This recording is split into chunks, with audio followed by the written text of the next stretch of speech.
So, this is an interesting statistic.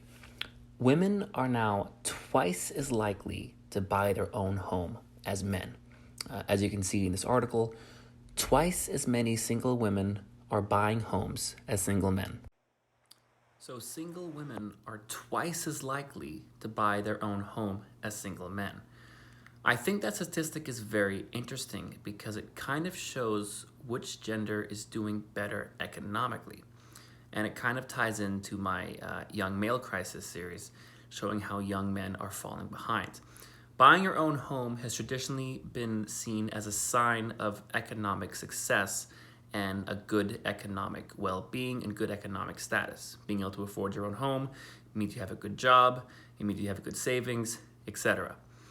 So if you see that one group is twice as likely to buy their own home as another group, then logically, it would make sense that that group is the group that's economically advantaged and economically ahead. And this is kind of what we're seeing now.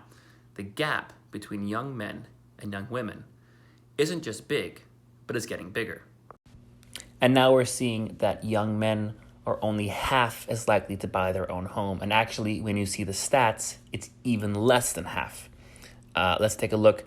It's the gender gap you don't hear so much about. Single women are buying homes and condos at what may be more than twice the rate of single males, and the trend appears to be accelerating. Consider, single women accounted for 18% of all home purchases last year, compared to with just 7% of single men. Now, 18% is even more than double of 7, because 7 times 2 is 14. So it's even more than double. Now you have to kind of consider what that means. It's not that women are buying as many homes as men. It's not that women are buying slightly more homes than men. They're buying double. They're twice as likely to buy their own homes as men are.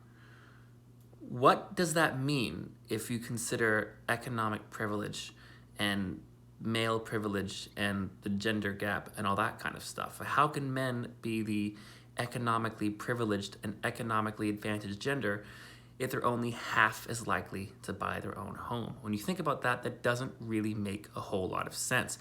If I told you there's two groups of the population, one of them is economically privileged and one of them is economically oppressed, and I said, which one do you think is more likely to buy their own home?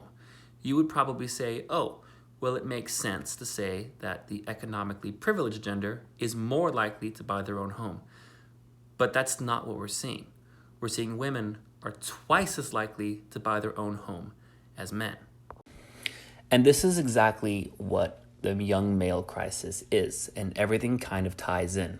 All these articles we're seeing, young men aren't getting work, young men are unemployed, boys are failing in school, men aren't going to college.